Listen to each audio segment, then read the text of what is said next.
नमस्कार। घड़ी में रात के 9 बज चुके हैं और वक्त हो गया है आपके पसंदीदा बुलेटिन प्राइम टाइम 8-9 का, जहां मिलती है आपको प्रदेश की हर ताजा खबर। आप देख रहे हैं बीबीसी राजस्थान और मैं हूं आपके साथ ईशा से। चलिए शुरुआत करते हैं आज की सबसे अहम खबरों के साथ। डालते हैं एक नजर आज की सुर्खियों पर। पाली में बुजुर्ग की 20 सड़क पर बेरहमी से पिटाई। पहले सिर पर वार, सड़क पर गिरने पर किया ताबड़तोड़ हमला। उदयपुर के बोहरा गणेश में उमड़ी दर्शन के लिए भक्तों की भीड़। देश भर में भक्तों के घर पहुंच रहे भगवान। उदयपुर में 3.5 लाख रुपए की रिश्वत लेते दलाल गिरफ्तार। BMW के 35 लाख रुपए दिलाने को ASP के लिए मांगी थी घूस। गूगल मैप के कारण राजसमंद का एक परिवार बनास नदी में डूबा। 5 का रेस्क्यू, एक बच्चे की मौत, 3 की तलाश जारी। प्रतापगढ़ में दिवाला कांड के आरोपियों का शहर में जुलूस। पुलिस की कार्रवाई, आरोपियों ने हाथ जोड़कर मांगी माफी। स्कूल में नाबालिग छात्रा के साथ जिम ट्रेनर ने किया दुष्कर्म। उदयपुर के आलोक स्कूल फतेहपुरा में हुई शर्मनाक घटना। हिरन मगरी पुलिस ने पकड़ी अवैध पिस्टल, एक आरोपी गिरफ्तार। बीकानेर में प्लॉट विवाद में हमला, 3 घायल। गणेश चतुर्थी पर बीकानेर में उमड़ा आस्था का सैलाब। मंदिरों में गूंजे गजानन के जयकारे। बीकानेर में Rajasthan state junior athletic championship शुरू। बीकानेर मास्टर प्लान 2023-43 का पोस्टर विमोचन। ABVP का संघर्ष लाया रंग। कृषि विश्वविद्यालय के कुलपति पद से हटाए गए। उदयपुर में अवैध शराब से भरी कार पकड़ी, एक को किया गिरफ्तार। झाड़ोल में 55 साल की महिला ने 70वें बच्चे को दिया जन्म। उदयपुर में हड़ताल तीज का सामूहिक आयोजन, 58 महिलाओं ने किया उद्यापन। नोखा के पास चलती ट्रेन में लगी आग, दिन का समय होने से बड़ा हादसा टला। तो ये थी आज की बड़ी सुर्खियां। अब बढ़ते हैं खबरों की पूरी रिपोर्ट की ओर विस्तार से। जहां एक बदमाश ने सिंधी कॉलोनी में सरेराह एक बुजुर्ग पर डंडे से वार कर उसे घायल कर दिया और तो और सिर पर वार करने पर जब बुजुर्ग सड़क पर गिर गया तो बदमाश ने उस पर लाठी से बेरहमी से ताबड़तोड़ हमला कर दिया। इस मामले में पीड़ित बुजुर्ग का आरोप है कि दिलीप वैष्णव और उसके साथियों ने उसके साथ मारपीट कर घर में भी तोड़फोड़ की है। सिंधी कॉलोनी निवासी प्रेम कुमार एक जनरल स्टोर पर काम करते हैं। प्रेम कुमार ने बताया कि वह अपने रिश्तेदार के यहाँ जा रहे थे। इसी दौरान पानी दरवाजा क्षेत्र में रहने वाला दिलीप वैष्णव पीछे से आया और लाठी से सिर पर जोर से वार किया। लाठी के इस हमले के बाद जब वह सड़क पर गिर गया तो प्रेम कुमार ने उस पर डंडे से ताबड़तोड़ वार कर दिया। इस दौरान वहां मौजूद लोगों ने बीच बचाव करने का भी प्रयास किया, लेकिन दिलीप ने किसी की भी नहीं सुनी। सड़क पर गिरने के बाद बुजुर्ग चिल्लाता रहा, लेकिन इसके बाद भी दिलीप लगातार उस पर डंडे से हमला करता रहा। यह घटना नजदीक के CCTV में रिकॉर्ड हो गई है, जिसके आधार पर पुलिस ने कार्रवाई प्रारंभ कर दी है। गणेश चतुर्थी के पावन अवसर पर देश भर में भगवान गणेश मंदिरों में भक्त पहुंच रहे हैं, तो वहीं भगवान भी गाजे बाजे के साथ भक्तों के घर पहुंच रहे हैं। मंदिरों में घंटों कतार लगने के बाद दर्शन लाभ ले रहे हैं। उदयपुर के 500 वर्ष से भी ज्यादा पुराने भगवान बोहरा गणेश मंदिर में भी विशेष धार्मिक अनुष्ठान हो रहे हैं, जिससे भक्त दर्शन प्राप्त कर रहे हैं। यहाँ सुबह से ही भक्तों की भीड़ लगी हुई है। बोहरा गणेश के पास ही मेले का भी आयोजन हो रहा है, जहाँ भक्त खरीदारी कर रहे हैं। यही नहीं, भक्त घर घर में भी भगवान गणेश को लेकर आ रहे हैं और स्थापना कर रहे हैं। आपको बता दें कि बोहरा गणेश जी का नाम बोहरा इसलिए हुआ क्योंकि यहाँ कोई भी भक्त जरूरत के समय रुपए मांगता था तो भगवान गणेश कहीं से भी भक्त की जरूरत को पूरा कर देते थे। इसके बाद भक्त के सभी काम पूरे होने के बाद उधार लिए रुपए भगवान को लौटा देते थे। जो यहाँ सच्चे मन से मांगता है, भगवान उसकी मनोकामना जरूर पूरी करते हैं। इसी मान्यता के चलते भगवान का नाम बोहरा गणेश पड़ा। आज यहाँ लोगों की अटूट आस्था है और गणेश उत्सव के दौरान लाखों भक्त यहाँ पहुँचते हैं। आज गणेश चतुर्थी का पर्व बड़ी धूमधाम से बोरा गणेश जी में मनाया जा रहा है। यहाँ श्रृंगार और दूसरे जो सारे प्रोसेस हैं वो सुबह 4 बजे से ही प्रारंभ हो गए। 4 बजे से अभिषेक हुआ है और अब श्री बोरा गणेश जी महाराज की चांदी की आंगी हो रही है और उसके बाद इस पर स्वर्ण आंगी होगी और स्वर्ण आंगी के बाद पोशाक वस्त्र और जेवर धारण कराए जाएंगे। जेवर धारण कराने के बाद 12:15 बजे महाआरती होगी। महाआरती होने के बाद दिन भर अनवरत भक्तों का तांता लगा हुआ अभी है, रात से ही लगा हुआ है। महिला पुरुषों की अलग अलग लाइनें चल रही है, प्रसाद वितरण का कार्यक्रम चल रहा है और शाम के समय 7:15 बजे दूसरी महाआरती होगी और उसके बाद कंटिन्यू भक्तों का जो भगवान के दरबार में पधार रहे हैं उनके दर्शन होते रहेंगे। श्री बोरा गणेश जी महाराज के कार्यक्रम के लिए सारी व्यवस्था पुख्ता की गई है। पुजारी परिवार के द्वारा, प्रशासन के द्वारा, पुलिस प्रशासन के द्वारा सारी व्यवस्थाएं बहुत सुचारू है और भक्त लोग कतारबद्ध होकर नारियल प्रसाद लेकर प्रभु के दरबार में अपनी मन्नत मांग रहे हैं और भगवान से प्रार्थना कर रहे हैं कि हमारी मनोकामनाएं पूरी हो।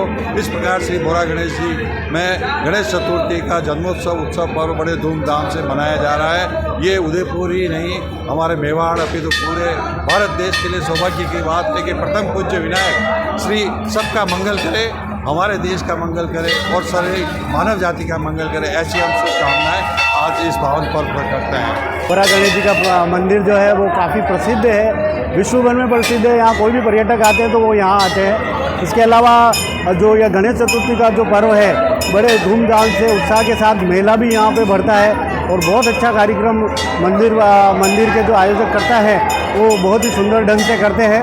और यहाँ भक्तों की मैं लगभग 1 घंटे की लाइन में लग के मुझे बाबा के दर्शन हुए। आज मैं बड़ा सौभाग्यशाली हूँ कि आज मुझे बाबा के दर्शन हुए। आप ये जो लंबी लंबी लाइनें देख रहे हैं, यहाँ पे एक बड़ा श्रद्धा भाव है इस मंदिर के प्रति, पूरे उदयपुर के प्रति, मैं कह रहा हूँ पूरे विश्व के प्रति। यहाँ जो भी पर्यटक आते हैं वो यहाँ इस मंदिर में ज़रूर आते हैं। और मैं आपके चैनल के माध्यम से आपका भी धन्यवाद देना चाहता हूँ कि ये जो बोरा गणेश जी के स्थान को आप जो अपने चैनल के माध्यम से बता रहे हैं, बहुत बहुत धन्यवाद। जय श्री राम। उदयपुर में भ्रष्टाचार निरोधक ब्यूरो जयपुर की टीम ने कार्रवाई करते हुए एक व्यक्ति को अतिरिक्त पुलिस अधीक्षक के नाम पर 3.5 लाख रुपए की रिश्वत लेते हुए रंगे हाथ गिरफ्तार किया है। बताया जा रहा है कि उदयपुर में महिला अनुसंधान सेल के एडिशनल एसपी के नाम पर यह रिश्वत मांगी गई थी और इस मामले में चित्तौड़गढ़ के कपासन निवासी दलाल शांतिलाल सोनी को रिश्वत लेते हुए पकड़ा गया। एसीबी एडीजी स्मिता श्रीवास्तव ने बताया कि पीड़ित ने 8 अगस्त को एसीबी को शांतिलाल के खिलाफ घूस मांगने की शिकायत की थी। सत्यापन में सामने आया कि उसने एसपी के लिए घूस मांगी है। दरअसल परिवादी से BMW कार के खरीदार से 35 लाख रुपए दिलाने के लिए 3.5 लाख रुपए मांगे थे। परिवादी पुरानी कारों को बेचने का काम करता है और उसने एक BMW कार बेची थी, लेकिन खरीदार ने 35 लाख रुपए रोक रखे थे। इस पर उसने सुखेर थाने में मुकदमा दर्ज कराया था।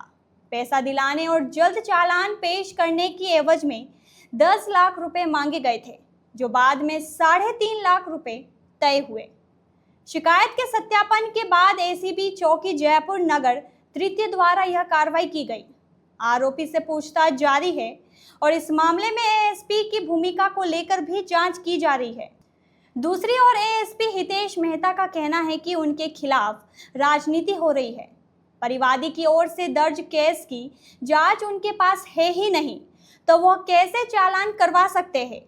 ना वह परिवादी को जानते हैं, ना आरोपी को और ना ही दलाल को। अब मामले की असली सच्चाई तो जांच के बाद ही सामने आ पाई। राजसमंद जिले के गाडरी समाज का एक परिवार भीलवाड़ा से लौटते समय बड़े हादसे का शिकार हो गया। गूगल मैप के भरोसे रास्ता खोज रहे परिवार की वैन 3 साल से बंद पड़ी एक पुलिया पर चढ़ गई और तेज बहाव में बह गई। हादसा राशमी थाना क्षेत्र के सोमी उपरेड़ा पुलिया पर हुआ।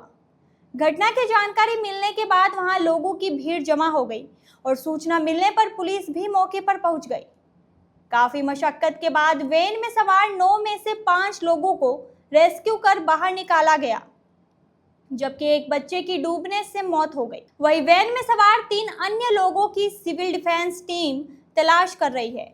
लेकिन अंधेरा होने के कारण रेस्क्यू देर रात तक शुरू नहीं हो सका। दरअसल पुलिया पर पानी बह रहा था, फिर भी चालक ने वैन पानी में उतार दी और पानी के तेज बहाव के कारण वह नदी में बहती चली गई। राजसमंद लौट रहे परिवार ने गूगल मैप पर रास्ता देखा था और उसी रास्ते के अनुसार वह उस बंद पड़ी पुलिया पर चढ़ गए और यह हादसा हो गया। घटनास्थल पर पुलिस व प्रशासन की टीम फिलहाल मौजूद है और बाकी लोगों की तलाश का काम चल रहा है। प्रतापगढ़ के दिवाला गांव में मौताना विवाद में पुलिस पर लाठी, पत्थर और कुल्हाड़ी से हमला करने वाले आरोपियों पर पुलिस की सख्त कार्रवाई लगातार जारी है। सोमवार को जहां 4 और आरोपियों को गिरफ्तार किया गया, वहीं मंगलवार को पुलिस ने शहर में आरोपियों का जुलूस निकाला। इस दौरान आरोपियों के हाथ जुड़े हुए थे और उन्होंने खुलेआम लोगों के बीच माफी मांगी। पुलिस ने आरोपियों से कहलवाया कि कभी भी पुलिस या किसी सरकारी कर्मचारी पर हाथ नहीं उठाना चाहिए और ना ही कानून को हाथ में लेना चाहिए। यह नज़ारा पूरे शहर में चर्चा का विषय बन रहा। भीड़ भरी सड़कों पर जब पुलिस ने आरोपियों को पैदल घुमाया तो लोग देखते रह गए। जिन हाथों ने पुलिस पर हमला किया था, वही हाथ अब जुड़कर दया मांग रहे थे। आरोपियों के पैरों में बंधे पट्टे और सिर से उड़े बाल साफ बता रहे थे कि पुलिस ने इस बार कोई ढिलाई नहीं बरती। गौरतलब है कि 21 अगस्त को दिवाला गांव में हुए मौताना विवाद के दौरान हिंसा भड़क गई थी। ग्रामीणों ने पुलिस जाब्ते पर लाठियों, पत्थरों और कुल्हाड़ियों से हमला कर दिया था। सरकारी जीप तोड़ दी गई और कई पुलिसकर्मी घायल हो गए थे। घटना के बाद एसपी बी आदित्य ने साफ चेतावनी दी थी कि पुलिस पर हाथ उठाने वालों को किसी भी हाल में छोड़ा नहीं जाएगा। अब तक 16 आरोपियों को गिरफ्तार किया जा चुका है। इनमें से कई के हाथ पैर टूटे हुए हैं और कुछ के बाल उड़े हुए हैं।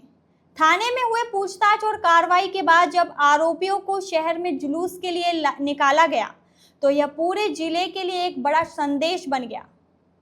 शहर में हुई इस परेड का मकसद साफ था कि जो लोग कानून को हाथ में लेने की सोचते हैं, वे पुलिस का अंजाम देखकर सबक ले लें।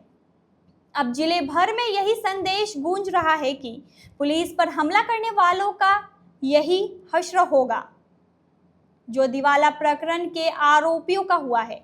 यह घटना प्रतापगढ़ के कानून तोड़ने वालों के लिए कड़ा सबक बन चुकी है और पुलिस की दबंग कार्रवाई ने साफ कर दिया कि अब कोई भी कानून से खिलवाड़ करने की हिम्मत नहीं करेगा। उदयपुर के एक निजी स्कूल में शर्मनाक घटना सामने आई है।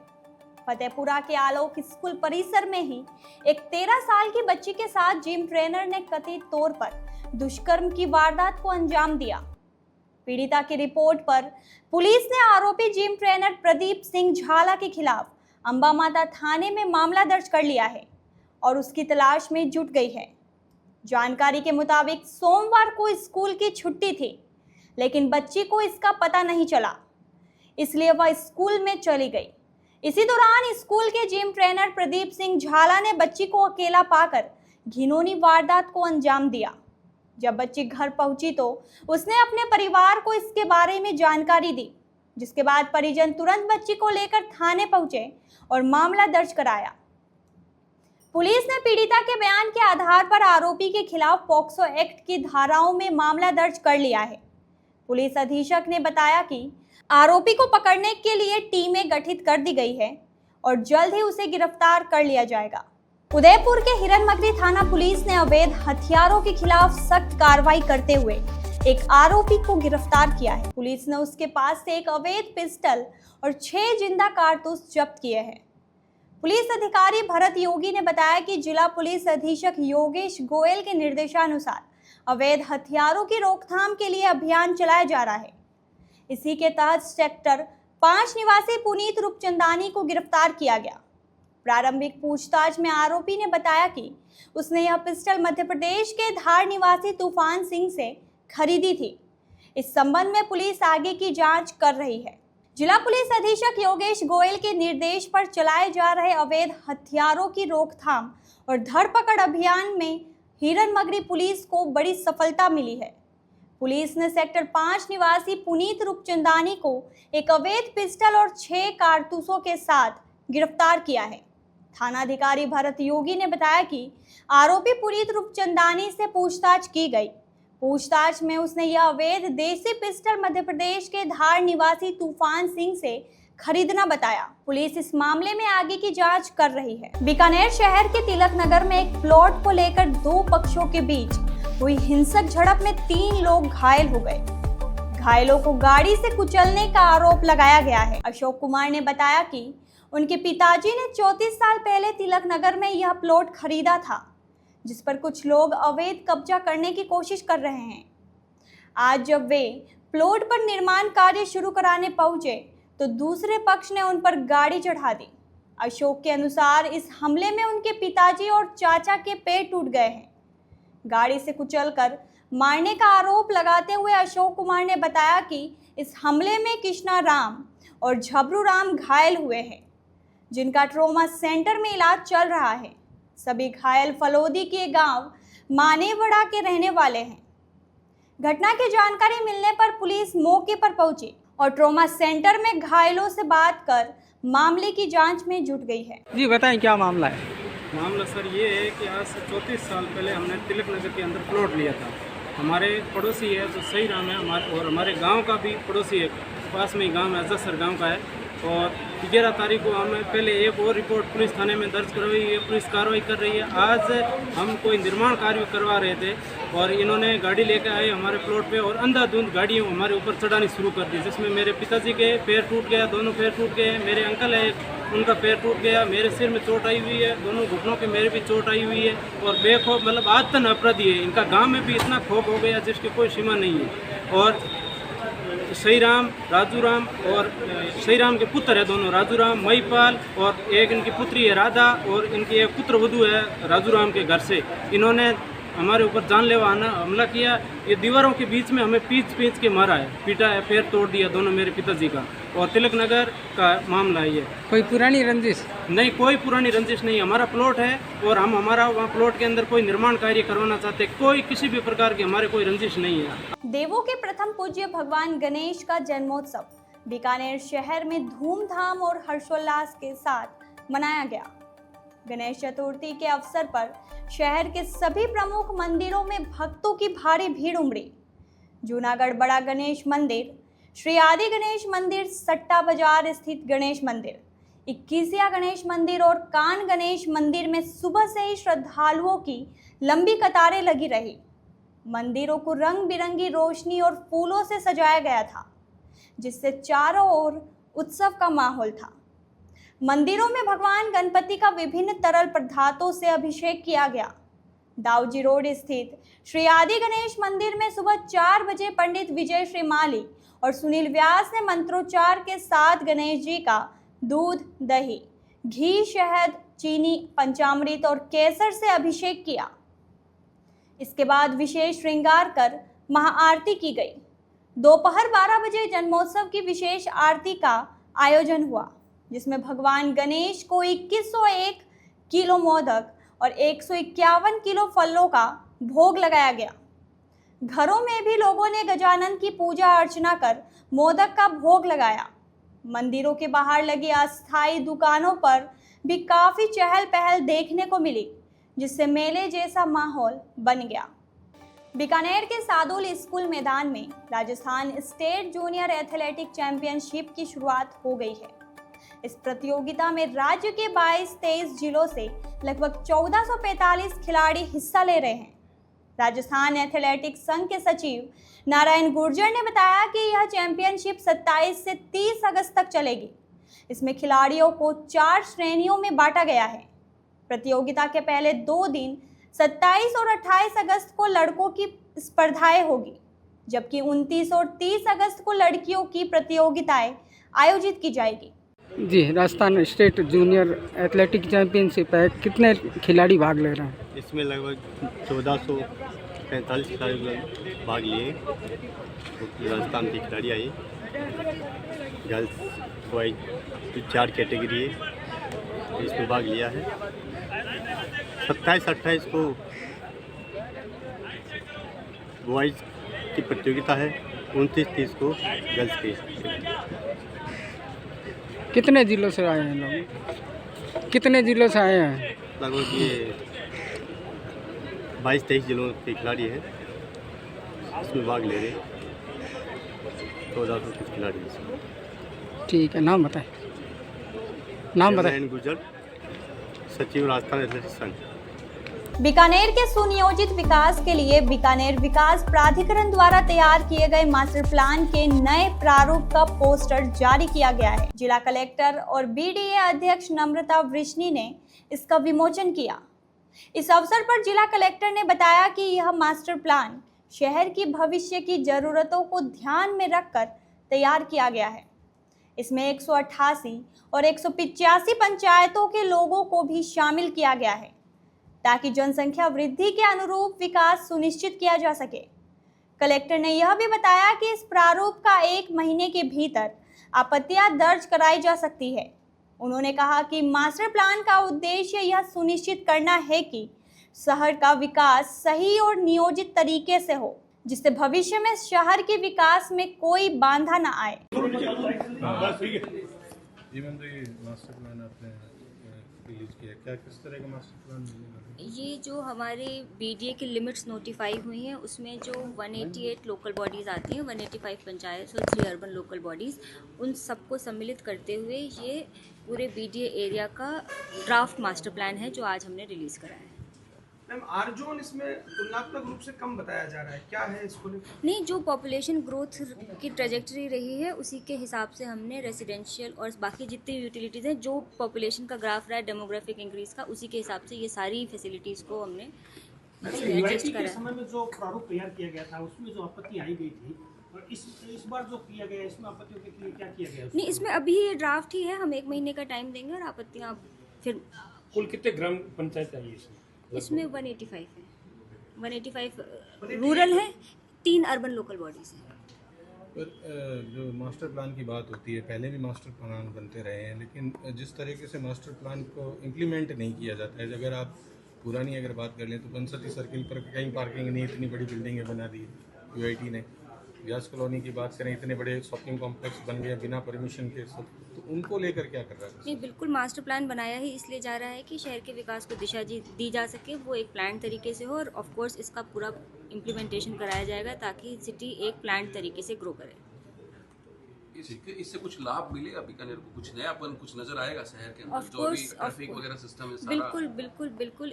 प्लस जो अपनी पॉपुलेशन बढ़ रही है उसके हिसाब से जो हमारी नीड्स हैं रेसिडेंशियल की या कमर्शियल की, उसको एडजस्ट किया गया है, क्योंकि कोई भी सिटी जैसे ग्रो करती है वो लैंड एरिया में भी एक्सपैंड करती है। नहीं, उसका मास्टर प्लान से मैं तो ऐसे कमेंट करने के आई डोंट थिंक ये सही फोरम होगा।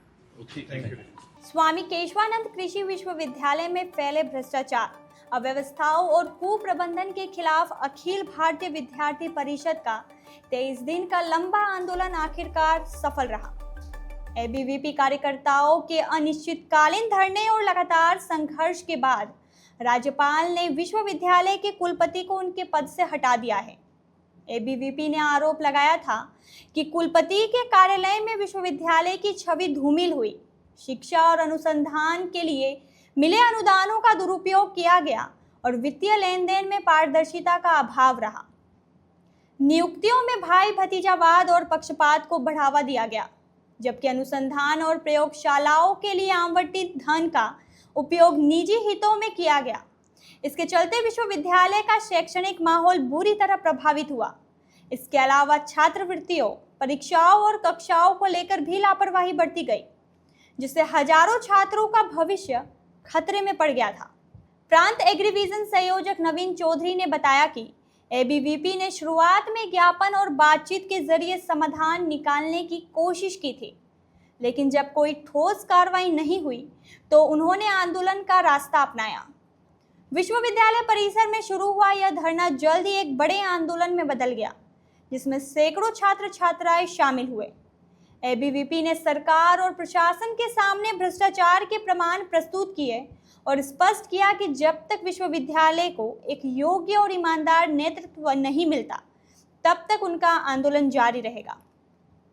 नवीन चौधरी ने इसे छात्रों के साथ साथ सत्य और न्याय की जीत बताया।